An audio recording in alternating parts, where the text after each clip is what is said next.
players try to convince me that Rust isn't a hardcore game, I can't help but look at them funny.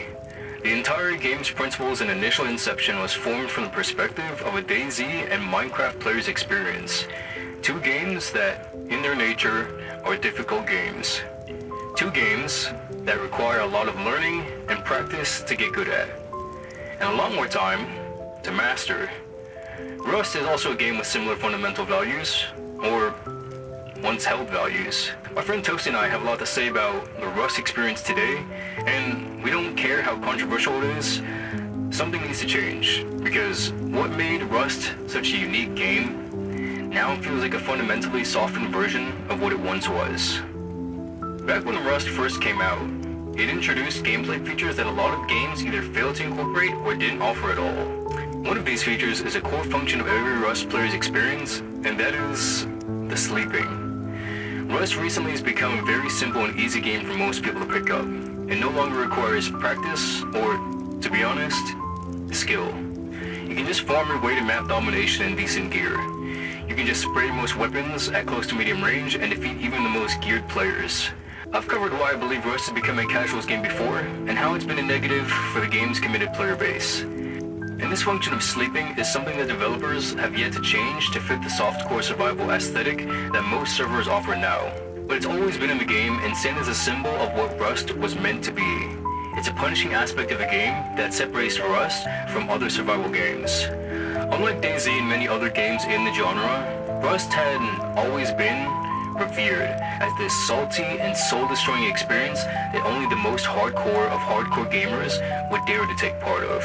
If someone had told you they were playing Rust in 2015, you knew that person was constantly anxious about getting raided. This was a normal back then. This was all due to Facepunch's innovative new gameplay feature, the sleeping mechanic.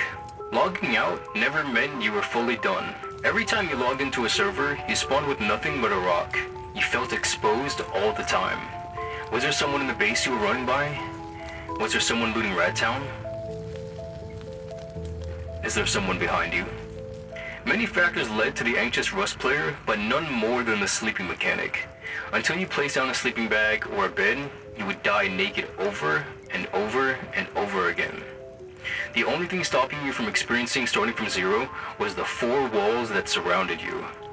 If you hadn't built a base and a place to hide your cooked chicken and P250, there is no way you were logging out and not expecting to wake up with nothing again.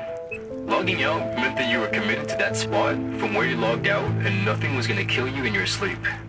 This gameplay feature was not heard of in any other game of similar popularity from the same era.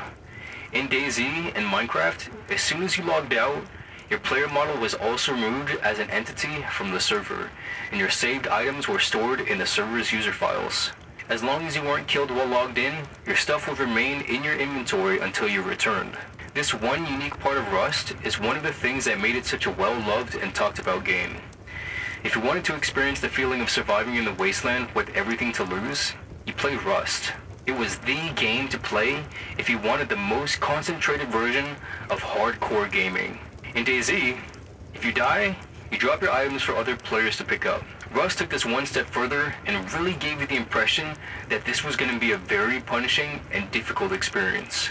You knew what you were getting into, or you were going to figure it out the hard way.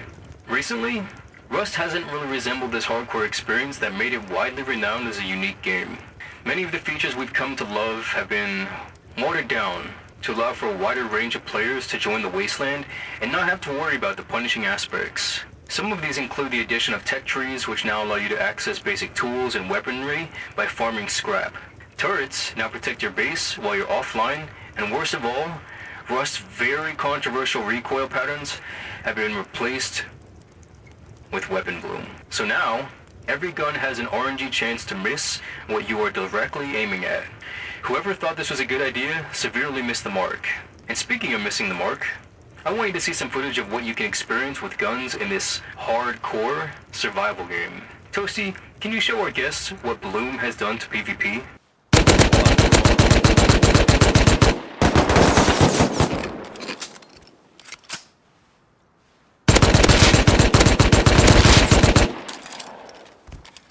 Thanks, Toasty.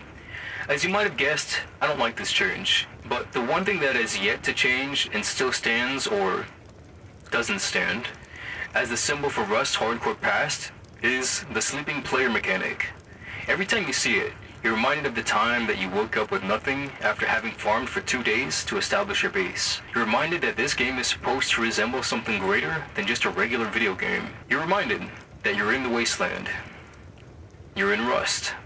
And whether or not you like how Rust has changed or not, you can't deny that it's fundamentally not the same game. I mean, technically it's the same game, right, Toasty? But the thing is, at its core, fundamental, what it was supposed to be principles, it's no longer what it used to be. And to many others, they can also feel this change. And for better or for worse, it's not Rust. You see, Rust was always supposed to be a hardcore game. And the sleeping player feature is one of these things that still exists today that go all the way back in time to when Rust was just an infant. And this mechanic still functions as it was supposed to. Imagine if the developers got rid of this feature. Would Rust still feel like Rust? Would it still be the same hardcore game that we've come to know and love? You see, I and many others believe that Rust was made to be hard, and it's better that it's hard. Now, I'm not saying that things shouldn't be more simple, but what I am saying is that Rust feels like Rust when it's hard. And not all updates are bad updates. One of my favorite is the backpack update. I love backpacks, man. They make it so much easier to transport loot, and I can actually see them being viable as a survival game item.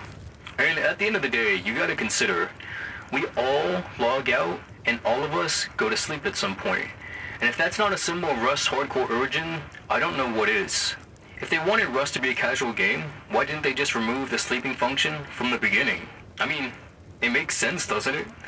If you want more players to come in and you want the experience to be more easy for the majority of players, just remove the sleeping function, right? Because at the moment, Rust feels more like a base builder. It feels more like a farming simulator. It doesn't feel like we're really surviving in the wasteland. If you make PvP combat simple for everybody, that just incentivizes most players to just stay in their base. If most players are on the roam, why would you ever leave your base? Especially if you can just farm items, come back, and research stuff. Rust's difficulty of surviving outside of your base is what made it such a threatening game, and it's what made it feel like you're surviving. If you incentivize the casual audience to go out and roam and do PvP with pretty much any gun that they see fit, you incentivize your hardcore and your smarter, more intellectual audience to actually stay inside.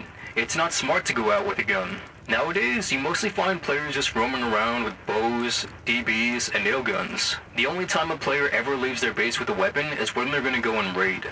And it sucks to see, man. It really sucks. Me and Toasty have been locked inside for the past couple months, and we don't seek to go outside anytime soon. Not with a gun, at least. I hope these points get considered in the future updates with Rust, because at the moment, it doesn't really feel like we're in the wasteland. Sure, the new World Update 2.0 is pretty cool. It added new biome features, but is it really what Rust needed? Maybe it was wanted by some, but I don't think it was necessary. Well, me and Toasty are pretty comfy in this cabin that we have here. I might have a little sleep here on the couch, why not? That's it for our little chit chat today. Me and Toasty, we're signing off, and good night, to be honest. Because why would we ever leave the cabin? We've got everything we need right here. Say bye, Toasty.